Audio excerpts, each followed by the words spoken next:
नमस्कार। आज हम गोता लगा रहे हैं एक ऐसे महासागर में जिसका नाम है फ्योदोर दोस्तोयेव्स्की का द ब्रदर्स कारामाज़ोव। इसे अक्सर साहित्य का शिखर माना जाता है जो इंसानी फितरत की गहराइयों को छूता है। हाँ, बिल्कुल।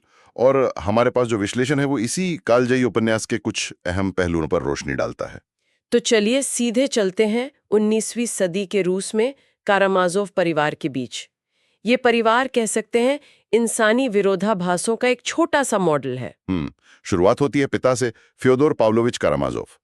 एक कह सकते हैं क्रूर, अनैतिक और अमीर शख्स। और फिर उनके 3 बेटे जो कहानी के मुख्य स्तंभ हैं। हाँ, 3 मुख्य बेटे। सबसे बड़े दिमित्री, वो मतलब बहुत भावुक, आवेश से भरे हुए। और उनका पिता से झगड़ा भी तो है पैसों को लेकर। और हाँ, पैसों और एक महिला ग्रुशेंका को लेकर गहरा विवाद है। दिमित्री जुनून का प्रतीक है एक तरह से। फिर दूसरे हैं इवान, बुद्धिजीवी। हाँ, इवान वो तर्कवादी हैं, नास्तिक, ईश्वर और नैतिकता के अस्तित्व पर गहरे सवाल उठाते हैं।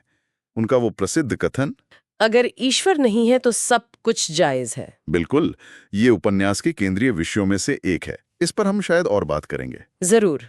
और तीसरे सबसे छोटे अलेक्सेय यानी अलियोशा। अलियोशा, वो इन सब के बीच जैसे एक शांत द्वीप हैं। युवा पवित्र भिक्षु, वो परिवार की उथल-पुथल के बीच नैतिकता और विश्वास ढूंढ रहे हैं, दया और प्रेम का प्रतीक। और इसी पारिवारिक तनाव, इन अलग-अलग किरदारों के बीच कहानी का केंद्र बिंदु बनता है पिता फ्योदोर पाव्लोविच की हत्या। हाँ, हत्या। विश्लेषण भी इसी घटना को कहानी का इंजन मानता है। यहीं से सारा ड्रामा तेज होता है। और शक की सुई सीधे दिमित्री पर जाती है ना, क्योंकि मकसद साफ दिखता है, पैसे और ग्रुशिन का। और हालात भी वैसे ही लगते हैं। जाहिर है, परिस्थिति जन्य सबूत दिमित्री के खिलाफ होते हैं। फिर वो लंबा भावनात्मक मुकदमा चलता है जो सच्चाई, न्याय और मुक्ति जैसे सवाल खड़े करता है। हाँ, लेकिन विश्लेषण इस बात पे जोर देता है, और ये बहुत जरूरी है, कि ये सिर्फ एक अपराध कथा नहीं है। दोस्तोयेव्स्की यहाँ हत्या का इस्तेमाल करते हैं। किस लिए?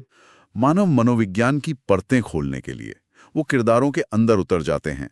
क्रोध, वासना, ईर्ष्या, विश्वास, संदेह, पाप और फिर मुक्ति की छटपटाहट। अच्छा, तो ये विश्लेषण कैसे दिखाता है कि हर भाई इससे जुड़ा है? विश्लेषण तर्क देता है कि पिता की हत्या में कहीं ना कहीं हर भाई की एक नैतिक जिम्मेदारी बनती है। शायद सीधे तौर पर नहीं, पर अप्रत्यक्ष रूप से। कैसे? मतलब इवान और आल्योशा कैसे? इवान के विचार, उनका वो दर्शन कि अगर ईश्वर नहीं तो सब जायज है, क्या वो माहौल नहीं बनाता? अलियोशा की पवित्रता, क्या वो परिवार को बचाने के लिए काफी थी, या उनकी निष्क्रियता भी एक भूमिका निभाती है? ये जटिल सवाल हैं। ये दिलचस्प है। मतलब हर कोई अपने विचारों और संघर्षों के साथ इस ट्रेजेडी का हिस्सा है। बिल्कुल।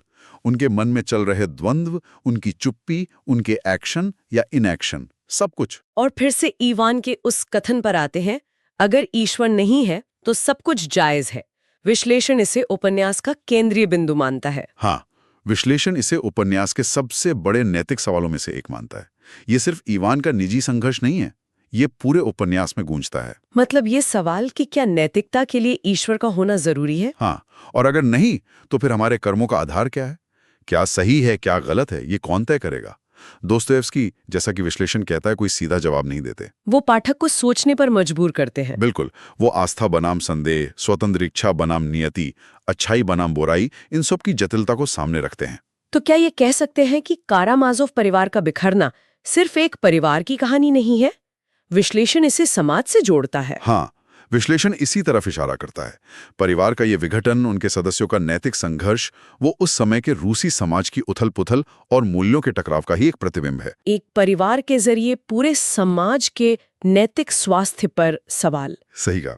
दोस्तोयेव्स्की का कैनवस बहुत बड़ा है। तो ये उपन्यास वाकई में सिर्फ पढ़ने की चीज नहीं है, ये हमें अपने अंदर देखने पर, सोचने पर मजबूर करता है। हम कौन हैं, क्या मानते हैं और हमारे कर्मों का असर क्या होता है। निश्चित रूप से। विश्लेषण भी यही कहता है कि द ब्रदर्स कारामाज़ोव एक ऐसा साहित्यिक अनुभव है जो पाठक के ज़हन पर एक स्थायी छाप छोड़ता है। ये उन सवालों से सामना कराता है जिनसे हम शायद रोजमर्रा की जिंदगी में बचना चाहते हैं। और इसी सोच को थोड़ा और आगे बढ़ाते हुए एक आखिरी सवाल श्रोताओं के लिए छोड़ते हैं।